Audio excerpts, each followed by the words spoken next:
Hi, I'm James.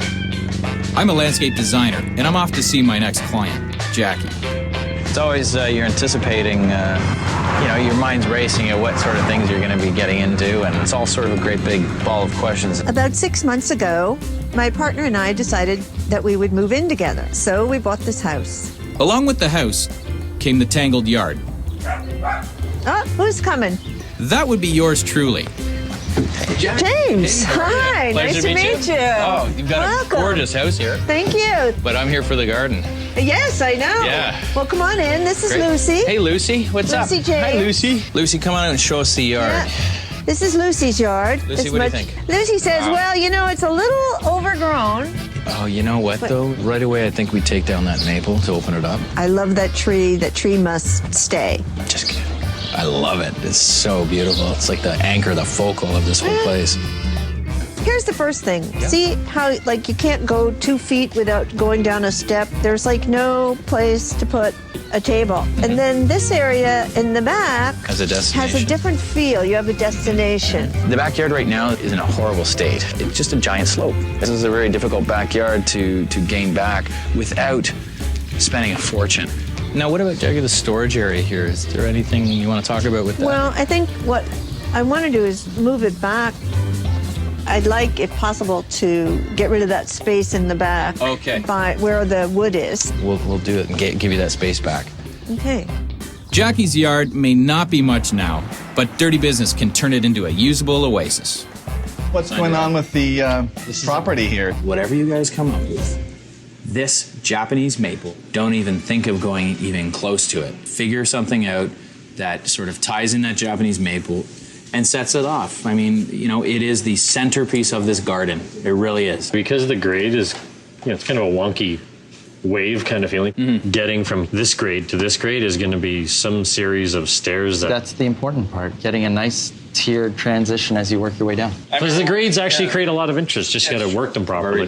Cool. Okay. Excellent. Let's get started. See ya. So Lauren is starting with a site survey. There's a reason they call this SUV. Stupid, ugly vehicle. It's falling apart. Oh, I'm really just a beast of burden. Oh, the house. It's a nice house. Looks like it used to be a cottage, but they've added a second floor. Looks like tight access here for machinery and men and whatnot. Ew. Except for the Japanese maple, that's beautiful. The grades are going to be really important because the way the door is situated down into the back of the garden, because it does slope a fair bit for a fairly small yard. We really have to take into consideration how the grade drops off. So the amount of steps required, the elevations, how it's going to be retained, whether it's going to be patio or walls or decking, all those things, and the privacy from the neighbor, I'm assuming. Good fences make good neighbors. You don't always want to say hello to your neighbor. You want to be friendly, but you don't want to come out in your Calvin Kleins and with your cappuccino and have to say hello. It might be awkward. Lauren needs to take all the measurements so we can figure out the plan of attack. Okay, so Jackie's house. Get up! Oh, I'm so excited about this design. Get up! Look at that. It's a house with boundaries, Yes. a Now, shed, and a tree. You know what's really cool about this one? Everything's going to roll around this Japanese maple. Gorgeous maple, which is Right. going to dictate this design. So two of the main concerns, the grade issue, creating some interesting space up here, which Right. was lacking, and this beautiful specimen Japanese maple. That's right. Which sounds like decking maybe in order. Decking probably is in order for this design, for sure. I agree. Because that's a cost-effective way to deal with grades rather than putting That's terrace system with natural stone and brick, etc. Well, I think what we're probably going to do, James, hear me out on this. We're going to have a transitional deck at the top for barbecue and a little intimate area for the family to have a coffee or whatever. Yeah. Then we'll go down to a main deck, which will be for dining, and then we're going to have some sort of stair system that will lead down to a third area, which will be more of a destination garden for the swing chair, etc. So I really get drawing this. Usually the lots in town are long and narrow, sort of like bowling alleys, and this is sort of a short and squat lot, so and the yard's fairly wide. I'd say it's about this wide, which is about 40 feet or so. Yeah, 40 feet. I'd say 8 inches.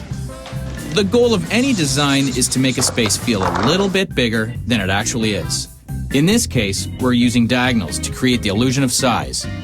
And we're working off the angles of this little tiny window that's off the kitchen and this little bay area here. I mean, it's not just for any random reason. It usually ties into something that's happening, but it will often make the line seem a little bit longer in your garden. It doesn't always work, but in this case it does.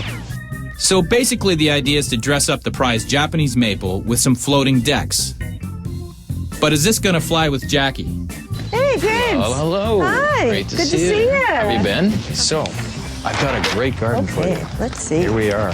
Right away, what we want to do is remove that whole step system that's been built against the house. You like to barbecue, so walk right out and have this ample little See, area that's over nice. here. We can have coffee out there in the morning. For privacy, we just want to put some liriodendron. Liriodendrons are tulip trees, and they are a native tree to this habitat down here. So after you've had your cup of coffee, you can come down the stairs, and now we thought about the big open deck here. Right.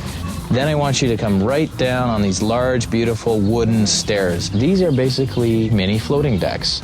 Sure. It's got Okay. a focal Japanese maple, which I'm going to have someone come in and prune it perfectly for you. Okay. The garden shed, we're going to pull it back, take it right to the property line so that you have more area out front for planting. So the construction's starting tomorrow, and I want to make sure that it's not too dirty and not too noisy. Well, we'll just turn that over to our intrepid landscape crew. All right. When you're breaking ground, you've got to be ready for anything. There's supposed to be a planter bed right through there. But no one was suspecting to be caught between a rock and a hard place. This is the problem. All of a sudden, we have a piece of Stonehenge in the middle of the back frickin' yard.